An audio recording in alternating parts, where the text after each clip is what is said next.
Hello mga kababs! So today, we are going to taste yung mga fruit juices na nakikita natin sa Korean store. So usually they call it Aid and they have a lot of flavors that you can choose from. So eto sila.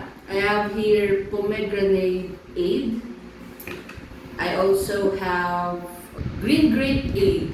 Diba? And kiwi, of course, one of my favorite. Actually, na-try ko na itong mga to, but I just want to share it with you in case na natatakot kayong i-try. And ito naman, of course, mango flavor. So, let's start. Unahin natin ay kiwi 8. So, you can open it here. Ayan.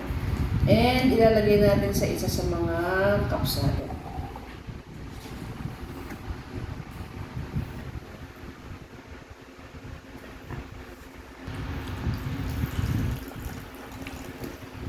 Alright.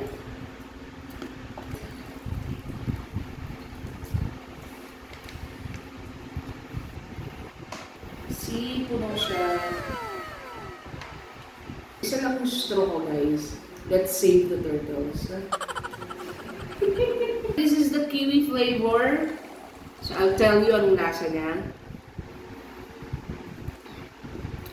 Oh my God, ang sarap talaga. And yung parang may acid tamis, malalasahan niya talaga. And yung talagang normal kiwi flavor na natitikman natin when it comes to juices, ito siya. Green grape 8. Okay, tama siya.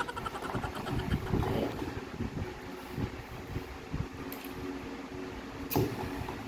Mas matamis siya compare sa kiwi. And yun nga, lasang grape din. And this is the pomegranate. So, masarap siya. Parang lasang berries. Parang ganun siya. Pero, of course, it's pomegranate. Pero masarap siya. Hindi siya ganun katamis. Pero lasang may flavor.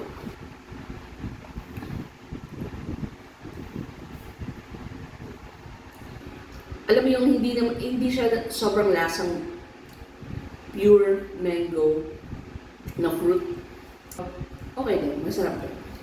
So, sa apat na to, the best pa rin para sa akin is itong dalawa. Pero masarap din to. Pero itong dalawa talaga. Yung kiwi and yung green grape. So, that's it guys. Try nyo na if you have a Korean store near you. Try nyo to. Huwag kayong matakot i-try. And sulit din naman siya. And very refreshing siya. Lalo na kung maraming ice na nilagay niya.